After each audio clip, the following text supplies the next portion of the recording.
नमस्कार दोस्तों, आपका स्वागत है हमारे इस YouTube चैनल पर जिसका नाम है ज्ञानश्री एकेडमी। जैसे कि आप सोच सकते हो कि अभी ऑनलाइन एग्जाम कैंसिल हुए और ऑफलाइन एग्जाम होने वाले 10th के।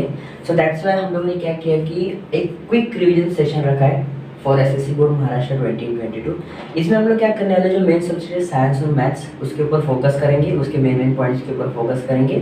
तो इससे क्या होगा कि ये बच्चे कुछ 1.5 महीने में आप लोग स्टडीज़ करके बोर्ड में 80+ ला सकते हो।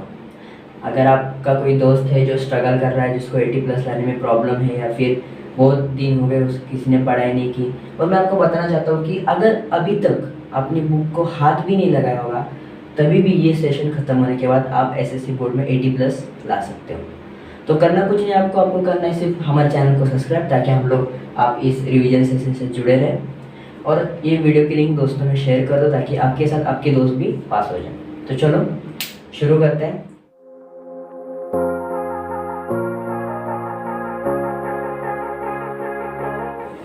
तो जैसे कि हम लोग, पता है आपको कि हम लोग साइंस पढ़ने वाले। साइंस 1 में हम लोग का फर्स्ट चैप्टर का नाम है ग्रेविटेशन।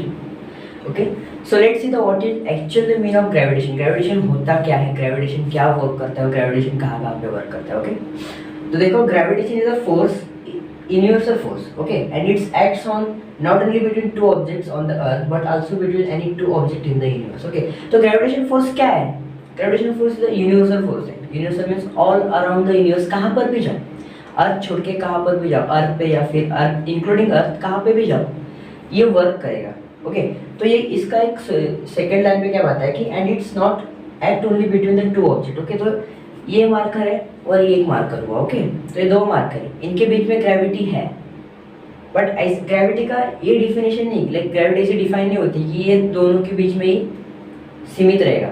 ओके, तो ग्रेविटी का क्या होता है कि इन दोनों के बीच में भी हो सकती है, या फिर दूसरे कोई ऑब्जेक्ट है उनके बीच में भी हो सकती है। तो ग्रेविटी कौन से भी दो ऑब्जेक्ट के बीच में हो सकती है, और ग्रेविटी क्या है, यूनिवर्सल फोर्स है। ओके, सो देखो, ये हम लोग का हुआ ऑब्जेक्ट 1 और ये हुआ ऑब्जेक्ट 2। तो इन दोनों के बीच में अट्रैक्शन रहेगा, अट्रैक्शन रहेगा मींस अट्रैक्शन मींस ग्रेविटी है। ग्रेविटी तो एक्चुअल में ग्रेविटी इन दोनों के ऊपर ही सीमित रहेगी क्या? नहीं, लाइक ग्रेविटी अगर ये O है, O2 है, इसके बाद कोई भी ऑब्जेक्ट उठा लो, उसमें ग्रेविटी आपको नहीं मिलेगी, ऐसा होगा क्या? नहीं। इसका मतलब ग्रेविटी क्या करती है, कौन से भी दो ऑब्जेक्ट्स में इंटरैक्ट करती है, दोनों ऑब्जेक्ट्स में प्रेजेंट रहती है। ओके, तो ये ग्रेविटी का डेफिनेशन है। उसके बाद आता है force. Okay, so main part यहाँ से चलता है फोर्स। तो let's see what is mean by force and what is the use of force. Okay, तो force is necessary to change the speed, okay, as well as the direction of the motion of an object. तो let's see, एक car है, समझो ये हमारी brick rectangular car है, ये direction में जा रही है, इसका ये मोशन है, स्पीड रहेगा, मोशन रहेगा लाइक 20 km/h, और इसका डायरेक्शन है ये वाला। ओके, देन मैंने क्या किया, मैंने ये कार पे ये साइड से फोर्स लगाया, अपोजिट फोर्स लगाया। ओके, अपोजिट फोर्स लगाया मींस इसका जो स्पीड था वो कम हो जाएगा। स्पीड कम होगा तो क्या होगा, कार रुक जाएगी। ओके, स्पीड कम हुआ तो speed is equal to motion, speed कम हुआ तो मोशन कम हुआ। मेरा डायरेक्शन ये था, मैंने ये डायरेक्शन में फोर्स लगाया, अपोजिट डायरेक्शन में, तो इसका क्या हुआ कि कार का ये डायरेक्शन चेंज होके अपोजिट हो गया। लाइक मैंने जिस साइड से फोर्स लगाया वो साइड पे गिरा। कभी ऐसे देखा, देखो ऐसे एक लड़का खड़ा है, मैं गया, मैंने उसको पीछे से धक्का मारा, वो आगे गिरेगा ना, या फिर मेरे साइड गिरेगा? नहीं ना, तो आगे गिरेगा। क्यों? क्योंकि मेरा जो फोर्स का जो रिएक्शन था, फोर्स का जो भी डायरेक्शन था वो सामने है, तो दैट्स व्हाई वो आगे गिरेगा। तो फोर्स का ये होता है, force is necessary to change the speed as well as the direction of the motion. कहीं पर भी कौन से भी ऑब्जेक्ट का अगर आपको मोशन और डायरेक्शन चेंज करें तो उसके लिए आपको क्या लगेगा? तो नेक्स्ट पॉइंट अपना है सर्कुलर मोशन। ओके, तो सर्कुलर पढ़ के आपको पता चला होगा कि सर्कुलर मींस कुछ सर्कल का रहेगा। ओके, तो let's see what about circular motions. An object moving along a circular path, then such motion is known as circular motion. एक ऑब्जेक्ट है, देखो ये मैंने ऐसे लिया, ये मैंने लिया ऑब्जेक्ट ए, ये ऑब्जेक्ट क्या कर रहा है, सर्कुलर पाथ में मूव कर रहा है। मैंने इसको एक सर्कुलर पाथ निकाला है इसका, ये ऑब्जेक्ट ये वाले सर्कुलर पाथ में मूव कर रहा है। ओके, तो मूव कर रहा है तो इसको मोशन चाहिए होगा, और इसका जो भी मोशन है सर्कुलर पाथ में मूव करने के लिए उसको हम लोग क्या बोलेंगे, सर्कुलर मोशन। इजी। देन आता है सेंट्रीपिटल फोर्स। ओके, तो ये थोड़ा मेन कंसेप्ट है, इसको थोड़ा ध्यान में दो, पेपर में आता है, इंपॉर्टेंस है। ओके, तो centripetal force means what? Okay, a force acts on any body object moving along a circle and it's directed toward the centre of the circle. Okay, एक फोर्स जो एक बॉडी पे act करता है, एक body पे act करता है, जो बॉडी सर्कल में ऐसा घूम रही है वो बॉडी पे एक फोर्स एक्ट करता है। ओके, और इसका जो भी डायरेक्शन वो किधर रहता है, टुवर्ड्स द सेंटर। ये क्या हुआ, अपने सर्कल का सेंटर सी। ओके, तो ये ऑब्जेक्ट क्या हुआ, ये ऑब्जेक्ट ऐसे सर्कुलर मोशन में घूम रहा है। ओके, बट इसका जो फोर्स का डायरेक्शन है वो कहाँ से है, कहाँ से कंट्रोल है, इसका सेंटर से। ओके, तो ये मोशन है, ये जो फोर्स सेंटर से लग रहा है इसको हम लोग क्या बोलेंगे, centripetal force. Such force is known as centripetal force. Okay, तो centripetal means centre seeking, centre seeking. Okay, centre seeking क्या होता है कि जो भी इसके ऊपर जो भी कंट्रोल है वो कहाँ से आ रहा है, सेंटर से आ रहा है। So that is known as centre seeking. तो इसकी मदद से क्या होता है कि object always tries to go toward the centre, centre की तरफ जाने की कोशिश करता है। और अगर क्या होगा, अगर ये जो सेंटर ने इसके ऊपर ऑब्जेक्ट के ऊपर फोर्स लगाना बंद कर दिया तो उसका रिजल्ट क्या निकलेगा, ऑब्जेक्ट राउंड राउंड ऐसा सर्कल में घूमने का छोड़ के सर्कल को टेंजेंट बना के बाहर निकल जाएगा, क्योंकि उसके ऊपर कोई कंट्रोल नहीं रहेगा, तो आउट ऑफ कंट्रोल हो बाहर निकल जाएगा। तो ये कंसेप्ट थोड़ा सा मेन है, इंपॉर्टेंट है, सेंट्रीपिटल फोर्स। इसके ऊपर क्वेश्चन आता है, what is mean bye centripetal force and explain it. Okay, अगर आपको ये नोट्स चाहिए रहेंगे तो वीडियो के नीचे डिस्क्रिप्शन में लिंक है, वहाँ से आप हैंड रिटन नोट्स ले सकते हैं। नेक्स्ट और इम्पोर्टेंट टॉपिक है Kepler's law. Kepler's law paper में आता है 3 मार्क्स के लिए। ओके, तो let's see Kepler's first law. The orbit of an planet is an ellipse with the sun at one of focus. Okay, तो what is mean by ellipse? Ellipse क्या होता है कि आपके पास अगर एक क्यूब है या फिर कोन है, या आपके पास ऐसा वाला कोन है, और ये कोन को अगर आप बीच में से कट कर दोगे तो आपको यहाँ पे एक सर्कुलर पार्ट मिलेगा, इसको हम लोग क्या बोलेंगे, इलिप्स। इलिप्स इसके क्या होते हैं, 2 फोकल रहते हैं, एक F1 एंड F2, और इनका सम या फिर मीन फोकल एक इक्वल होता है ऑलवेज। ओके, तो ये इलिप्स। ओके, तो मतलब केपलर ने क्या बोला है, the orbit of a planet is an ellipse with the sun at one of the focus. तो प्लैनेट का ऑर्बिट क्या होता है, इलिप्स होता है, और उसके फोकल पे, उसके मेन सेंटर पे कौन होता है, सन होता है। जैसे कि आप देख सकते हो ये प्लैनेट है, प्लैनेट का ये इलिप्स वाला रिवॉल्यूशन, और यहाँ पे sun at the focus. Okay, first law हुआ। देन आता है सेकंड लॉ। सेकंड लॉ में क्या बोलता है Kepler, then the line joining the planet and the sun sweeps equal area in equal interval of time. Okay, तो ये जो लाइन प्लैनेट को ज्वाइन कर रही है सन से, ओके, तो हमारे पास ये 3 पीरियड्स है। देखो ये फर्स्ट, सेकंड, थर्ड, ये 3 टाइम इंटरवल आए।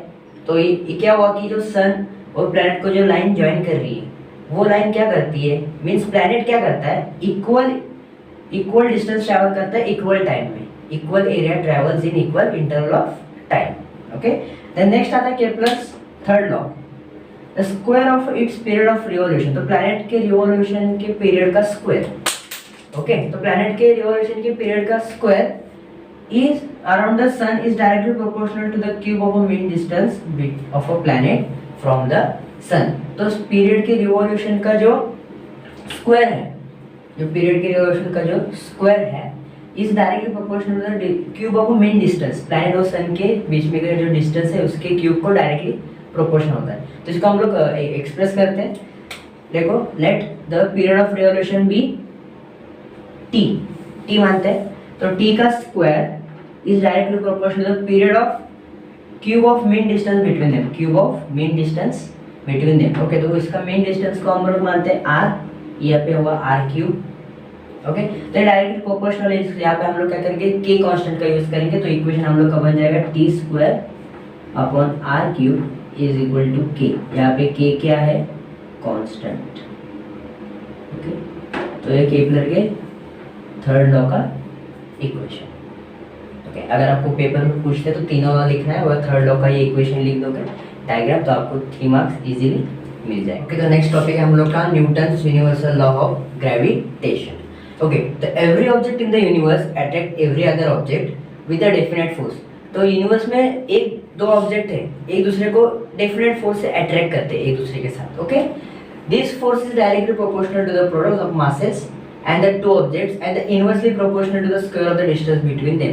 तो ये फोर्स डायरेक्टली प्रोपोर्शनल किससे होता है? उन लोग का जो मास है उनके प्रोडक्ट से ये फोर्स डायरेक्टली प्रोपोर्शनल होता है, और इनवर्सली प्रोपोर्शनल होता है उनके डिस्टेंस के, inversely proportional square of distance between them. Square जो डिस्टेंस है उसके स्क्वायर को इनवर्सली प्रोपोर्शनल होता है। ओके, तो लेट्स से अब डायग्राम से हम लोग देखते हैं।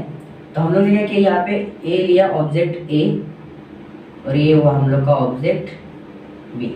इसका मास है m1, इसका मास है m2, और इनके बीच का डिस्टेंस d।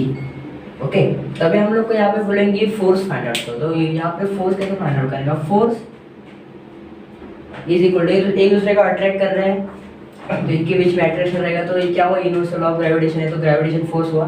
तो फोर्स इज इक्वल टू क्या है कि देखो, this force is directly proportional to the product of masses of the two object. ये force directly proportional to the product of masses to the two object, product of masses. तो यहाँ पे m1 multiplied by m2, इससे क्या है? ये directly proportional है, और ये इनवर्सली प्रोपोर्शनल किससे है? The square of distance inversely proportional to the 1/d square means inversely proportional to the square of distance। तो हम लोग क्या करेंगे? ये दोनों को कंबाइन कर एक इक्वेशन बनाते हैं। F is directly proportional to the m1 m2 divided by d square। Equation हुआ। तो यहाँ पे हम लोग इसको प्रोपोर्शन को हटाने वाले, इज इक्वल टू का साइन डालेंगे। तो हम लोग क्या करेंगे? F is equal to g m1 m2 upon d square. यहाँ पे g क्या है? g है ग्रेविटेशनल कांस्टेंट।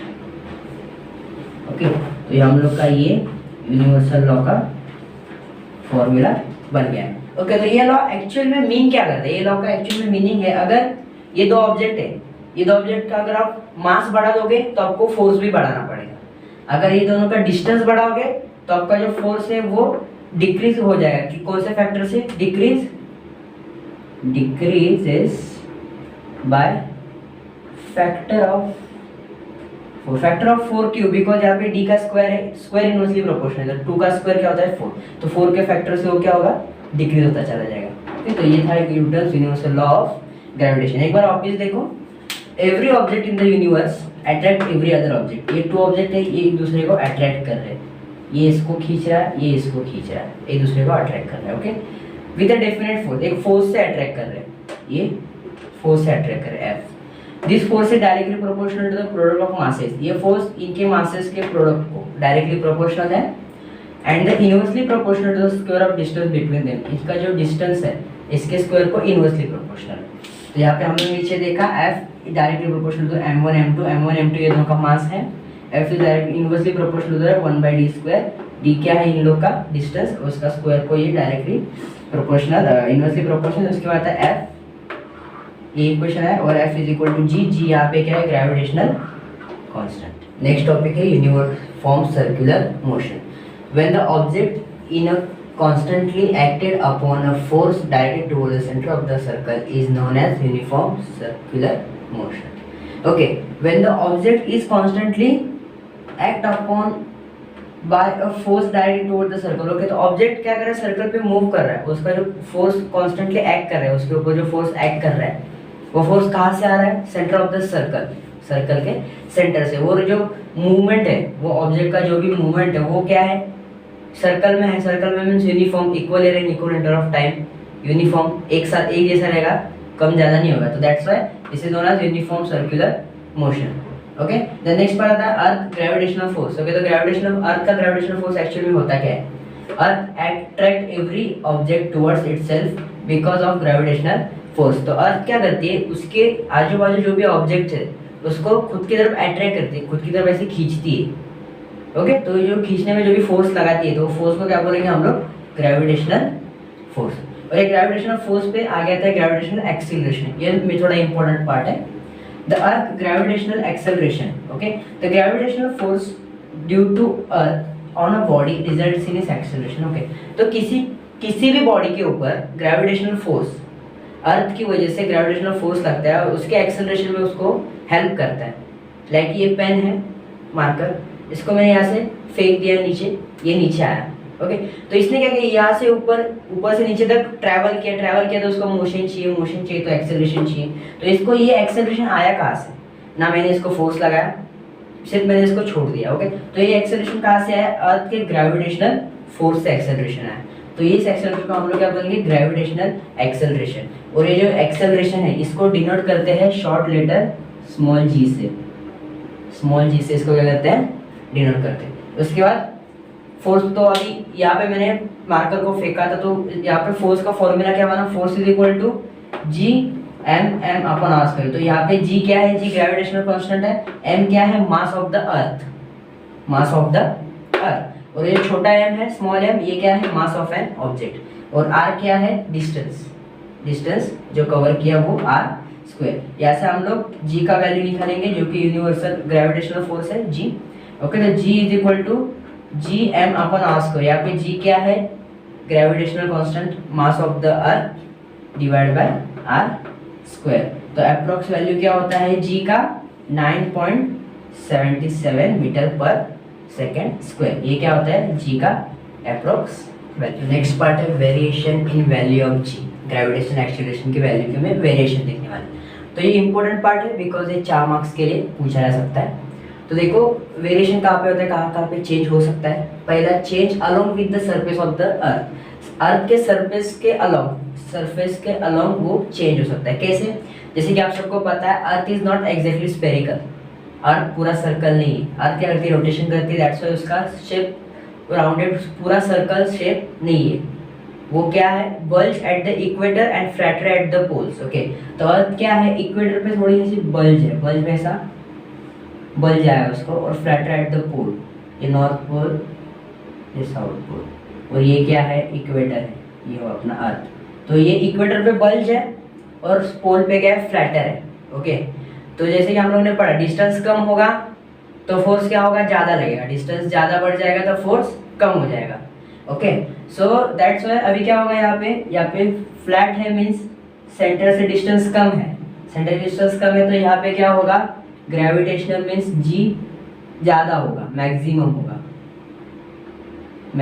होगा, और इक्वेटर पे क्या है, बल्ज आया मीन्स डिस्टेंस बढ़ गया सेंटर से, सो दैट्स व्हाई इक्वेटर पे ये क्या होगा, मिनिमम होगा।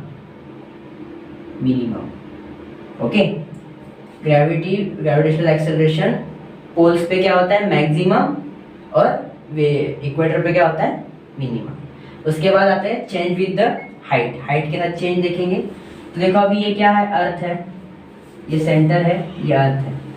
ओके, तो हम अर्थ के सरफेस से ऊपर जाएंगे, अर्थ के सरफेस से अपवर्ड डायरेक्शन में जाएंगे, तो क्या होगा, सेंटर से हम लोग का डिस्टेंस बढ़ेगा, तो डिस्टेंस बढ़ेगा तो फोर्स क्या होगा, फोर्स कम होगा।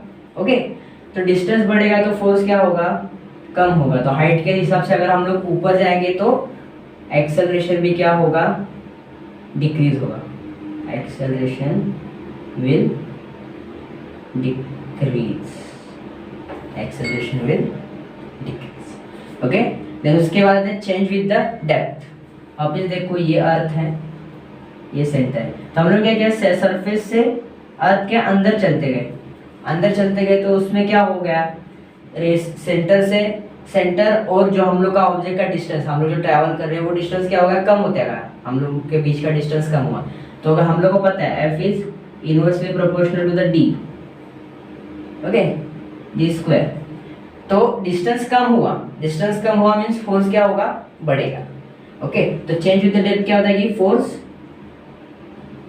इंक्रीज। ओके, तो वापस एक बार देखो, change along with the surface, इसमें क्या होता है, फ्लैटर एट द पोल्स रहती है, और इक्वेटर पे बल्ज अर्थ, तो दैट्स व्हाई इक्वेटर पे मैक्सिमम रहता है और पोल्स पे मिनिमम रहता है। ओके, देन उसके बाद चेंज विद द हाइट आता है, हाइट में क्या होता है, हम लोग बढ़ेंगे तो डिस्टेंस बढ़ेगा मींस फोर्स क्या होगा, कम होगा, तो एक्सेलरेशन भी आल्सो डिक्रीजेस।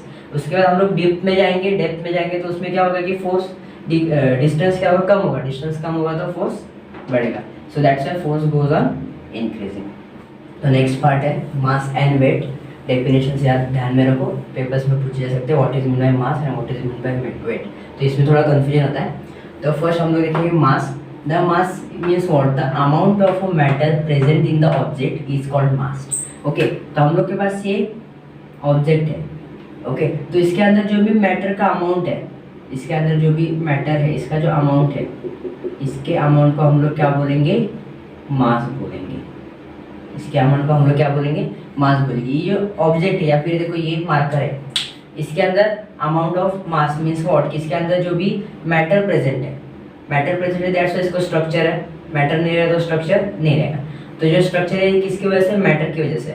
ओके, तो मैटर का जितना मैटर प्रेजेंट है वो मैटर को हम लोग काउंट करेंगे और इसको हम लोग ग्राम और किलोग्राम में काउंट करते हैं। ओके, तो mass is equal to amount of the matter present in the object is called mass. तो ऑब्जेक्ट के अंदर जो भी मैटर का अमाउंट है उसको हम लोग क्या बोलेंगे, मास। ओके, तो इसको हम लोग कहाँ से डिनोट करते हैं, ग्राम से, ओके, और किलोग्राम से।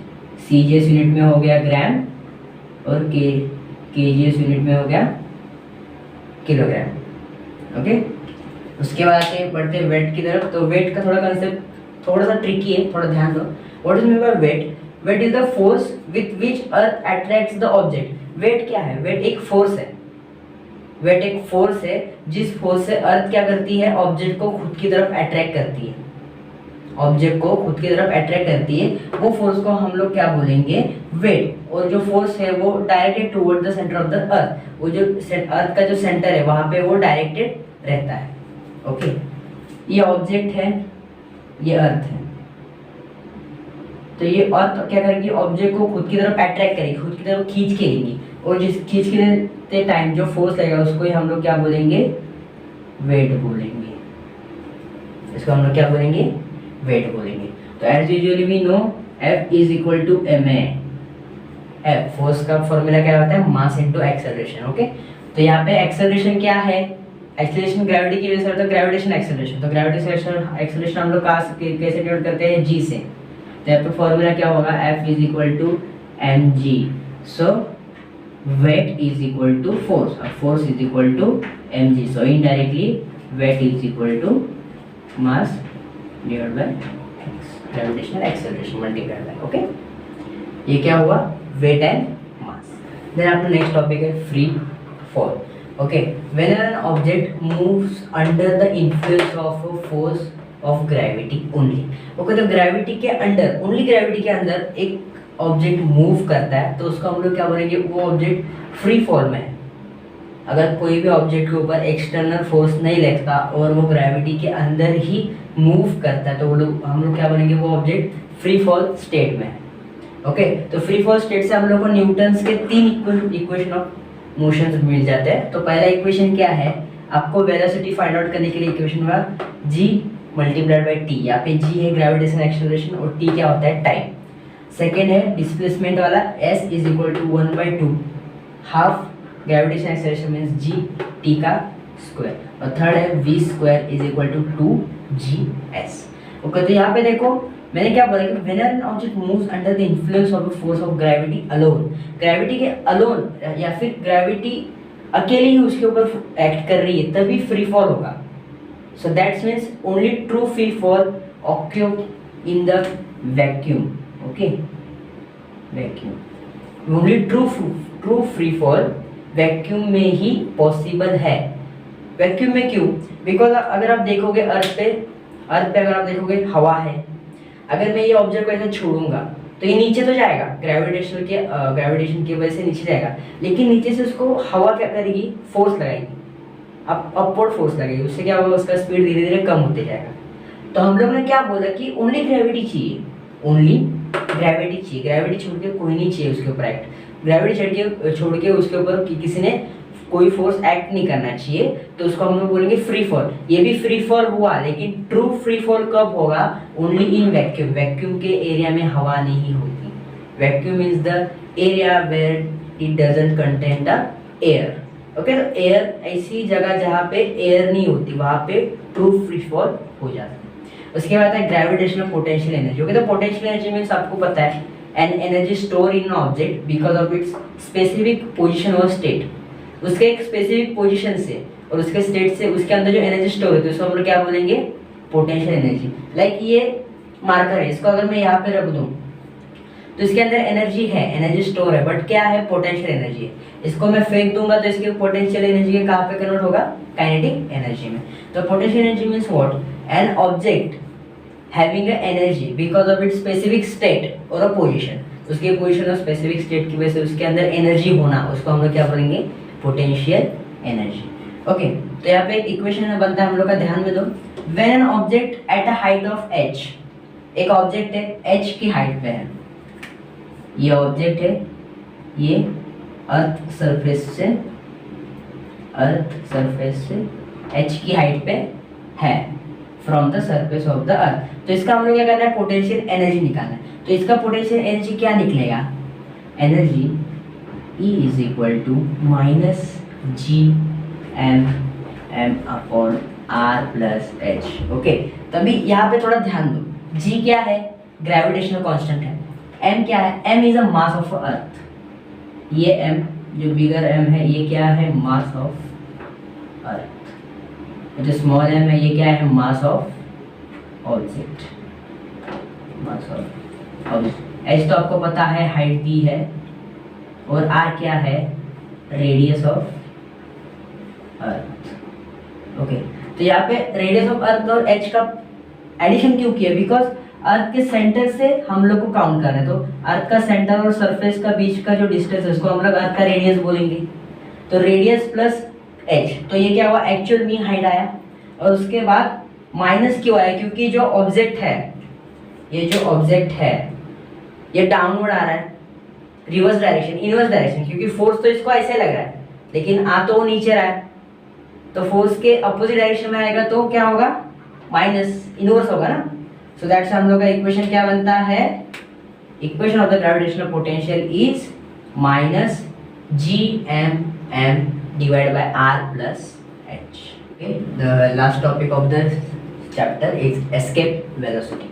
So let's see what is escape velocity means. Okay, if we keep increasing the initial velocity of an object, अगर हम लोग ऑब्जेक्ट की इनिशियल वेलोसिटी को इंक्रीज करते गए, okay, it will reach longer and longer Heights. तो क्या करेगा, वो हाइट पे लॉन्गर हाइट, अपर हाइट पे जाता जाएगा। Okay, and the above particular value of initial velocity, और उसको अगर एक पर्टिकुलर इनिशियल वेलोसिटी वैल्यू की मिल जाती है तो वो क्या करेगा, object is able to overcome the downward pull by the earth. तो वो वेलोसिटी से वो क्या करेगा, जो अर्थ का ग्रेविटेशन है, जो ग्रेविटेशन उसको नीचे खींचा है उसको ओवरकम करेगा मींस उससे छुटकारा पाके ग्रेविटेशन की लेयर से बाहर निकल जाएगा, ग्रेविटेशन फोर्स की लेयर से बाहर निकल जाएगा, और वो क्या करेगा, अर्थ से फॉरएवर के लिए एस्केप हो जाएगा, वो वापस नहीं आएगा।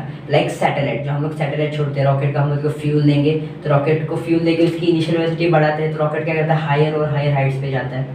उसके बाद एक इनिशियल वेलोसिटी पे क्या होता है कि रॉकेट अर्थ की जो भी ग्रेविटेशनल एरिया है, ग्रेविटेशन जो भी फोर्स वाला एरिया है, वो अगर पार कर दे तो उसके बाद सैटेलाइट कभी अर्थ पे वापस आ सकता नहीं, बिकॉज उसके ऊपर ग्रेविटी का फोर्स नहीं रहेगा। ग्रेविटी का फोर्स नहीं रहेगा तो अर्थ उसको अपनी तरफ अट्रैक्ट नहीं करेगी, तो वो अर्थ के ऊपर आ नहीं सकता।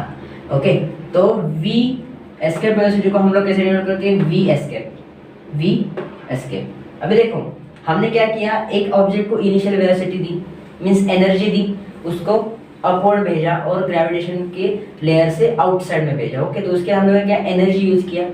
तो हम लोग को जैसे पता है energy, principle of conversion of energy. तो principle of conversion of energy क्या होता है, energy can neither be created और nor be destroyed, it can be converted into one form into another. Okay, तो एनर्जी, अभी ये ऑब्जेक्ट का जो अर्थ पे ग्रेविटेशनल फोर्स एक्ट कर रहा था वहाँ पे एनर्जी अलग रहेगा, और जो यहाँ पे ग्रेविटेशन फोर्स एक्ट नहीं करता स्पेस में, वहाँ पे एनर्जी क्या होगा, अलग होगा, बिकॉज ग्रेविटेशन की यहाँ पे एनर्जी ज़्यादा रहेगा क्योंकि ग्रेविटेशन को भी बीट करना है, और वैक्यूम में क्या होगा कि ग्रेविटेशन नहीं रहेगा स्पेस में, सो दैट्स व्हाई वहाँ पे ग्रेविटेशन को बीट नहीं करना, तो एनर्जी कम रहेगा।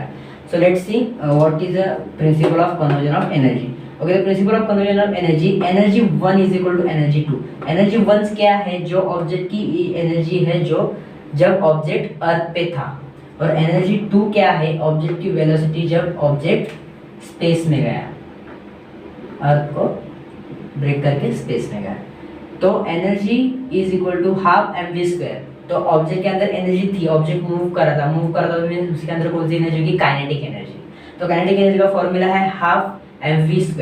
तो यहाँ पे हम लोग v एस्केप लिखा, v एस्केप क्यों किया, यहाँ पे ऑब्जेक्ट ने एस्केप किया, तो escape velocity v escape minus gmm/r is equal to 0। So v² escape, v escape velocity का स्क्वायर क्या होगा, 2gm/r।